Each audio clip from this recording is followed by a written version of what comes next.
Bapak di halaman berapa ini? Di LKS Anda di halaman 17 ya. 17 atas sendiri absen 3. Saya akan terangkan itu. Oke. Di situ gaya kulon itu kan ditulis F sama dengan kaki remuk ya. Nah, sekarang karena gaya kulon ini adalah besaran vektor dan besaran vektor adalah besaran yang mempunyai nilai dan arah. Nah, di dalam vektor untuk menentukan arah ditentukan dengan anak panah. Nah, sekarang tentu saja Anda pernah belajar gaya vektor atau resultan vektor jika ada dua buah vektor yang membentuk sudut. Rumusnya adalah resultan vektor jika membentuk sudut adalah akar F1 kuadrat ditambah F2 kuadrat ditambah 2F1 F2 cos theta atau cos alpha, terserah. Theta adalah sebuah lambang sudut. Nah, untuk lebih jelasnya contoh. Jika ada tiga titik muatan. Nah, titik muatan. Nah, ini Q1, ini Q2, ini Q3. Kalau ini plus, ini min muatannya ya, plus. Pak Bayu dari mana ini plus dan min? Hanya sekedar contoh. Bisa saja min atau terserah. Ini ada sekedar contoh. Contohnya ada Q1 bermuatan positif, Q2 bermuatan negatif, Q3 bermuatan positif. Sekali lagi, muatan-muatan ini adalah sekedar contoh, terserah yang membuat soal. Nah, pertanyaannya adalah berapa besar gaya kulon yang terjadi? Saya tulis berapa besar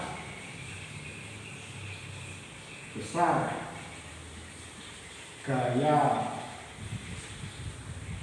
kulon yang terjadi pada Q1. Nah, kita lihat pada Q1. Karena pertanyaannya pada Q1, maka kita orientasinya terhadap Q1. Bahasa sederhananya, bahasa yang mudah dimengerti gini. Q1 ini mendapat respon atau mendapat resultan gaya dari muatan apa saja.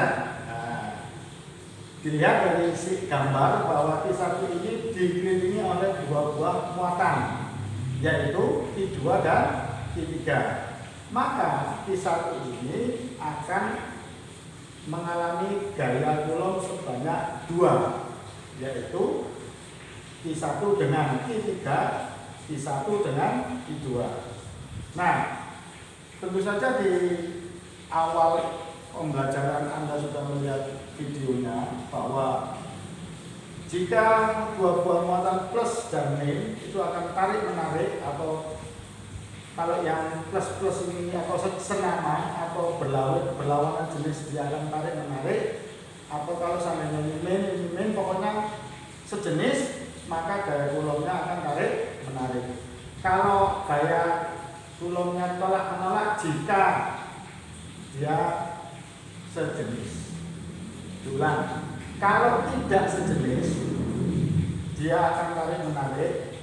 Kalau dia tidak, ulangi. Kalau dia sejenis, tolak menolak. Kita praktek Q1 terhadap Q2. Nah, ini plus, ini min. Ini plus, ini min. Apa yang terjadi kalau tidak sejenis? Yaitu tarik menarik. Artinya apa? Bahwa Q1 ini terhadap Q2 akan ditarik. Ya, Q1 dan Q2 ini akan ditarik oleh Q2. Jadi Q1 ini ditarik oleh Q2. Arahnya ditarik ke sana. Maka bisa, nah, kita beri Q2 1 artinya bahwa Q1 dipengaruhi oleh Q2. Pak Bayu, kenapa ada tanda panah? Ingat, Anda belajar vektor untuk menentukan arah, dia menggunakan anak panah.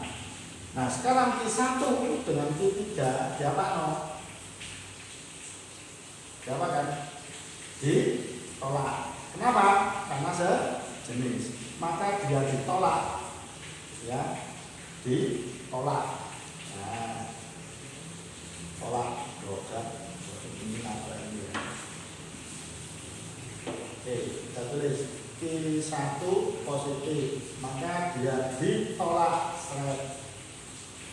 Dan ini vektor ini bisa ditaruh sini. Nah, berarti ini F21, ini F31. Dianggap bahwa titik atau muatan ketiga muatan ini berada pada sudut-sudut segitiga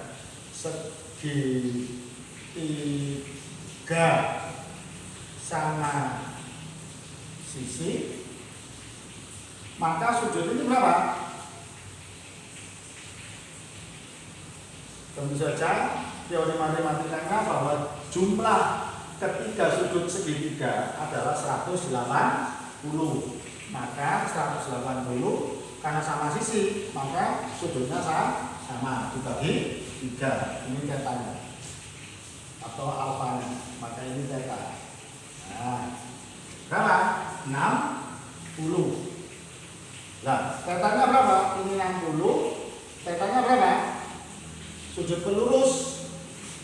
Jadi sudut pelurus 180 dikurangi 60 sama dengan 120 derajat.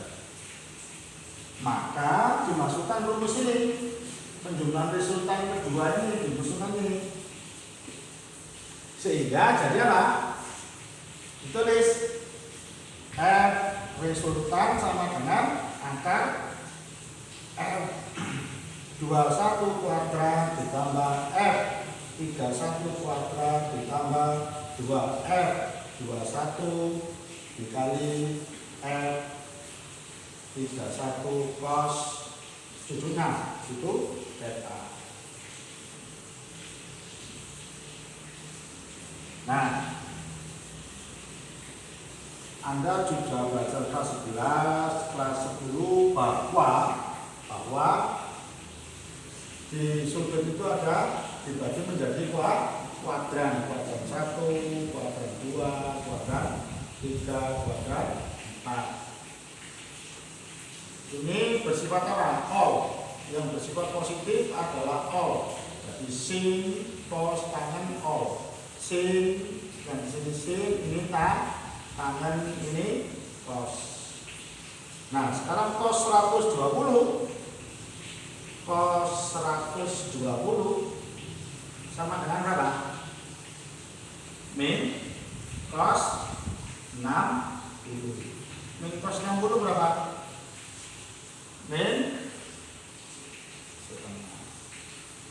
Dimasukkan ini nanti tandanya berubah menjadi min. Dimasukkan jika adanya seperti itu, dimasukkan harganya dihitung, maka tahulah resultan gaya yang ada di sini. Nah, kalau di kelas 10 pakai aturan jajaran Benjam, maka resultannya pada dengan resultannya R-nya. Itulah keterangan dari Pak Bayu tentang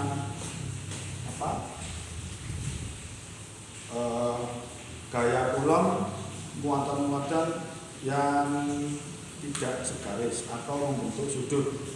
Dengan rumusnya yang ada di sini sama yang saya tulis di sini dan ini keterangannya. Untuk lebih indahnya, tolong Anda kerjakan.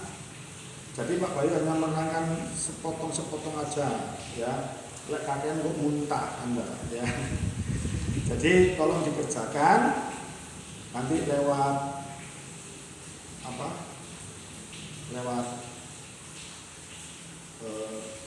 YouTube, di YouTube kan, atau nanti mungkin kalau langsung aja bisa kita coba ya.